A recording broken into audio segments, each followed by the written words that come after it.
Good morning class. तो बेटा आपको वाक्य रचना पढ़ाना है और आपकी कोर्स में अर्थ की दृष्टि से वाक्य भेद है। ठीक है, तो ये अभी आपको मैं समझा दूंगी आगे किस तरह से होगा।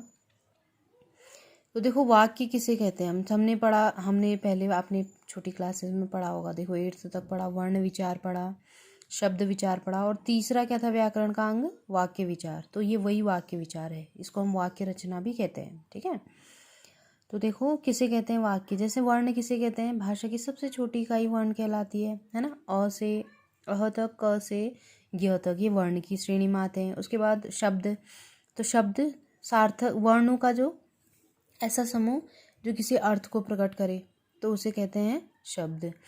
ठीक है, तो इसके बाद है अब वाक्य। तो वाक्य किसे कहेंगे, देखो वाक्य पदों का वह व्यवस्थित समूह है जिसमें पूर्ण अर्थ देने की शक्ति होती है। अब इसका मतलब मैं आपको समझाऊंगी कि वाक्य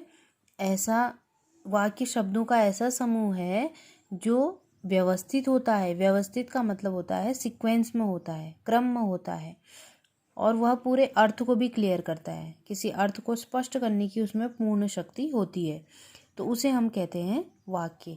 जैसे मान लिया जाए, देखो अगर मैं कहूँ पुस्तक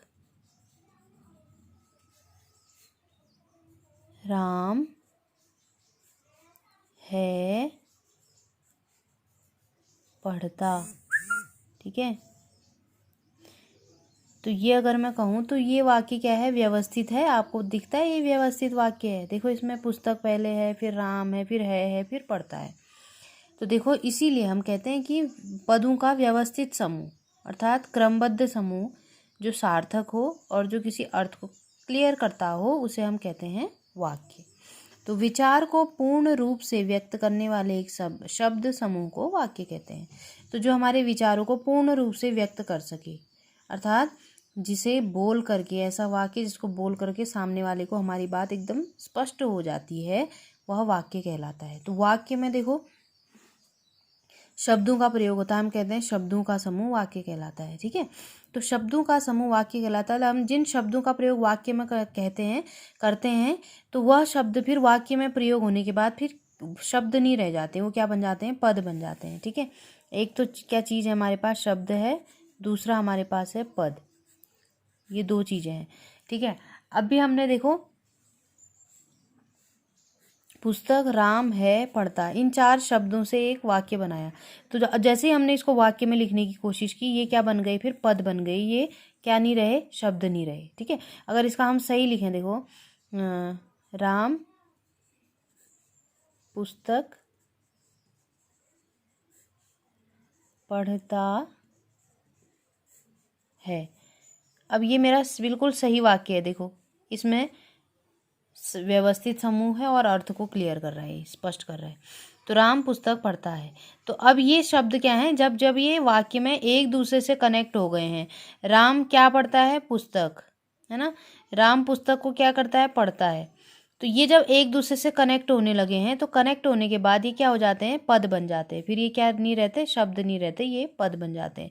दूसरी चीज़ इनमें देखो कारक विभक्ति लगी है, ये करता है, ये कर्म है, ये क्रिया है, तो ये कर्ता कर्म क्रिया बन गए हैं। दूसरा ये संज्ञा है और ये भी संज्ञा है। ठीक है, और ये पुल्लिंग है, पुल्लिंग के अकॉर्डिंग यहाँ पर पढ़ता शब्द हुआ है। अगर स्त्रीलिंग होता तो पढ़ती होता। तो ये सारे नियम इनमें लग गए हैं, तो इसके बाद ये क्या बन गए हैं, पद बन गए हैं। ये फिर क्या नहीं रहे, ये फिर शब्द नहीं रहे। जब ये वाक्य में प्रयोग हो गए तो ये पद कहलाए। तो यही अंतर होता है पद और शब्द में। शब्द अपने आप में स्वतंत्र होता है, लेकिन पद क्या होते हैं, वाक्य में एक दूसरे से जुड़े रहते हैं। ठीक है, तो ये शब्द किसे कहते हैं, सामान्य रूप से हम वर्णों के एक समूह को शब्द कहते हैं। वर्णों का जो समूह होता है उस समूह को, जो सार्थक समूह है, उसे शब्द कहते हैं। लेकिन पद किसे कहते हैं, यही शब्द जब वाक्य में व्याकरण के नियमों से जुड़ जाते हैं, प्रयुक्त हो जाते हैं, तो फिर ये क्या बन जाते हैं, पद बन जाते हैं। क्लियर हो गया होगा आपको शब्द और पद। ठीक है, तो इसके बाद हम आगे देखेंगे, आगे ध्यान से देखेंगे हमें। देखो वाक्य का प्रयोजन, वाक्य का क्या प्रयोजन, मतलब वाक्य बनाने के लिए हमें क्या ज़रूरत होती है, किन चीज़ों की आवश्यकता होती है, वो हम यहाँ पर पढ़ेंगे। ठीक है, सबसे पहले हमें शुद्ध वाक्य बनाने के लिए आकांक्षा की ज़रूरत होती है। आकांक्षा का मतलब होता है जानने की इच्छा। तो हम क्या करते हैं, एक पद सुनने या पढ़ने के बाद वक्ता अथवा लेखक के भावों और विचारों को जानने के लिए पाठक अथवा श्रोता के मन में जानने या उस अगले पद को जानने और सुनने की जो स्वाभाविक इच्छा जागृत होती है, उसे हम क्या कहते हैं, आकांक्षा कहते हैं। अब ये क्लियर नहीं हुआ आपको, मैं समझाती हूँ कैसे। जैसे कि मैंने आपसे कहा बच्चे, मैंने आपसे क्या कहा, केवल बच्चे का, बच्चे का, बच्चे कहने के बाद देखो, अगर मैं बच्चे शब्द कह करके छोड़ दूँ, उसके बाद मैं आगे ना बोलूँ, तो फिर क्या हो जाता है, सामने वाला, जैसे मैं वक्ता हूँ, मैं बोलने वाली हूँ, और सामने वाला क्या है, श्रोता है। तो अगर मैं इतना कहने के बाद आगे ना बोलूँ, तो आपके मन में ये इच्छा होगी कि आगे का शब्द क्या है, आगे का वाक्य क्या है, आगे अब वक्ता क्या बोलने वाला है, अर्थात बोलने वाला क्या करने वाला है। तो ये सारी चीज़ें क्या होंगी, एक आकांक्षा को उत्पन्न करेंगी, इसी को आकांक्षा हम कहेंगे। ठीक है, मैं बच्चे कह दूं, बच्चे कहने के बाद मैं आगे छोड़ दूं, तो आपको मन में ये विचार आएगा कि बच्चे के बाद मैम क्या बताने वाली थी बच्चों के बारे में, तो मैम ने आगे नहीं बताया, तो वही आकांक्षा कहलाती है। क्लियर हुआ। तो बच्चे के बाद मैं अगर कहूँ बच्चे खेल रहे हैं, तो तब मेरा वाक्य क्या हो गया, पूरा हो गया, बच्चे खेल रहे हैं। तो ये जो आकांक्षा आपके मन में जागृत हुई, जो ये जानने की इच्छा प्रकट हुई, यही आकांक्षा कहलाता है, और ये कि वाक्य में होना चाहिए। इस अगर ये वाक्य में नहीं है, वाक्य अपने आप में स्पष्ट नहीं है।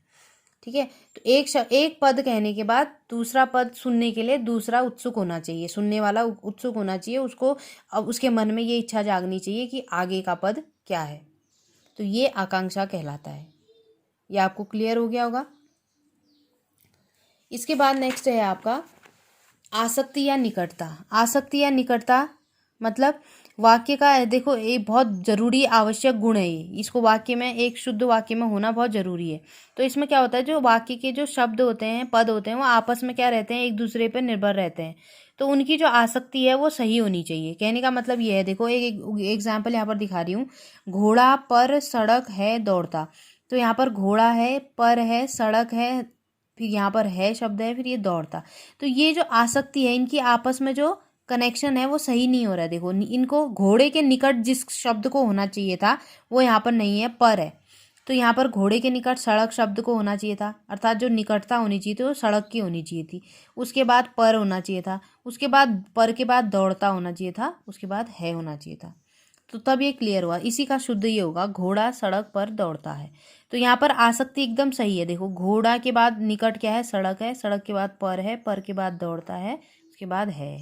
तो जो क्रमबद्धता है वाक्य में, शब्दों की जो क्रमबद्धता है वो बिल्कुल सही होनी चाहिए, अर्थात वो सीक्वेंस में होनी चाहिए, व्यवस्थित होनी चाहिए, उसी को कहते हैं आसक्ति या निकटता। ये भी आपको क्लियर हो गया होगा। तो शुद्ध वाक्य बनाने के लिए ये भी बहुत ज़रूरी है। ये दूसरा नियम है, दूसरा गुण है कि एक शुद्ध वाक्य में इसका होना बहुत ज़रूरी है। अगला है योग्यता। ठीक है, तीसरा है योग्यता। योग्यता का मतलब होता है जो वाक्य हमने प्रकट किया है वो योग्य है नहीं है, अर्थात वो जो अर्थ बता रहा है वो क्लियर है नहीं है, वो स्पष्ट अर्थ है या नहीं है, वास्तव में वैसा होता है या नहीं, है ना, ये कहलाता है योग्यता। जैसे हमने ये उदाहरण दिया, पानी में भिगोने से कपड़े गीले हो जाते हैं। तो वास्तव में पानी में भिगोने से कपड़े गीले होते हैं ना, ये सही स्पष्ट कर रहा है। अगर इसकी जगह हम कहें पानी में भिगोने से कपड़े सूख जाते हैं, तो यहाँ पर सब कुछ है। देखो, आसक्ति है इसमें, सही क्रम में है शब्द, और आकांक्षा भी हो रही है। पानी में कहने के बाद मैं आगे को क्या क्या कहने वाले हैं, इसकी इच्छा जाग रही है, जानने की इच्छा जाग रही है, लेकिन ये एक योग्य अर्थ नहीं बता पा रहा है। देखो, पानी में भिगोने से कपड़े सूख जाते हैं, क्या ऐसा, अगर हम कपड़ों को पानी में डालें तो क्या हमारे कपड़े सूख जाएंगे? तो ये योग्य वाक्य नहीं है, मतलब ये सही अर्थ नहीं बता रहा है। तो इसलिए अर्थ का सही होना भी बहुत ज़रूरी है, उसे कहते हैं योग्यता। और उसके बाद है अन्विति। अन्विति का मतलब है व्याकरण के सारे नियम, जो व्याकरण के नियम एक वाक्य में लगते हैं उन्हें कहते हैं अन्विति। जैसे वाक्य में पदों का प्रयोग करते समय व्याकरणिक नियम सही होने चाहिए, नहीं तो अशुद्ध हो जाए। जैसे यहाँ पर दिया है लड़का खाती है, तो लड़का खाती है अगर हम कहें तो ये क्या हो जाएगा, व्याकरण की दृष्टि से गलत हो जाएगा, तो वाक्य अशुद्ध माना जाएगा। वैसे लड़की खेलता है, तो ये कहलाती है अन्विति। ठीक है, ये अन्विति के आधार पर यहाँ पर क्या है, ये गलत है। अन्विति का मतलब होता है व्याकरण के सही नियमों का प्रयोग करना। पुल्लिंग है तो पुल्लिंग होगा, स्त्रीलिंग है तो स्त्रीलिंग होगा, एक वचन है तो एक वचन होना चाहिए, बहुवचन है तो बहुवचन होना चाहिए। तो ये सारी चीज़ें ध्यान में रखने के लिए हमें किसकी ज़रूरत होती है? अन्विति को सही से प्रयोग करने की ज़रूरत होती है। तो ये 4 चीज़ों से एक शुद्ध वाक्य बनता है। क्या क्या 4 चीज़ें हैं? नंबर 1 आपका आकांक्षा है, दूसरा आपकी निकटता या आसक्ति है, तीसरा आपकी योग्यता है, चौथा आपका अन्विति है। तो इनके द्वारा ये 4 गुण एक वाक्य शुद्ध वाक्य में होने बहुत जरूरी है। उसके बाद है व्याकरण वाक्य के अंग। अंग देखो 2 है, उद्देश्य और विधेय। एक उद्देश्य है, दूसरा विधेय है। उद्देश्य किसे कहते हैं हम? अर्थात जिसके बारे में बात कही जाती है वह उद्देश्य कहलाता है। जैसे राम ने रावण को मारा, अब राम के बारे में बात हो रही है, ये उद्देश्य हो गया। इसने क्या किया, इसकी जो बात कही जा रही है, इसके विषय में हमने जो बताया वो उसका विधेय हो गया। रावण को मारा क्या हो गया? विधेय हो गया। विधेय मतलब उद्देश्य के बारे में जो कहा जाता है। उद्देश्य राम है तो इसके बारे में इसने जो काम किया या ये कैसा है क्या है जो हम बताएंगे वो विधेय कहलाएगा। तो राम ने रावण को मारा, राम उद्देश्य हो गया, रावण को मारा विधेय हो गया। तो ये उद्देश्य और विधेय हैं। इसी तरह से जैसे राजेश किताब पढ़ रहा है तो राजेश क्या है? उद्देश्य है, और किताब पढ़ रहा है उसका विषय है, सब्जेक्ट है, अर्थात विधेय है। नौकर खाना खा रहा है, नौकर क्या है?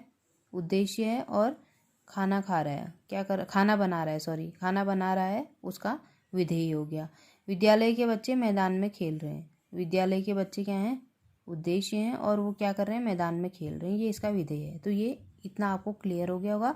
तो ये आपने बहुत अच्छे से जानना है। इसके बाद हम पढ़ेंगे व्याकरण की वाक्य के भेद। वाक्य के कितने भेद होते हैं ये सब मैं आपको फिर अगले वीडियो में बताऊंगी। तब तक थैंक यू।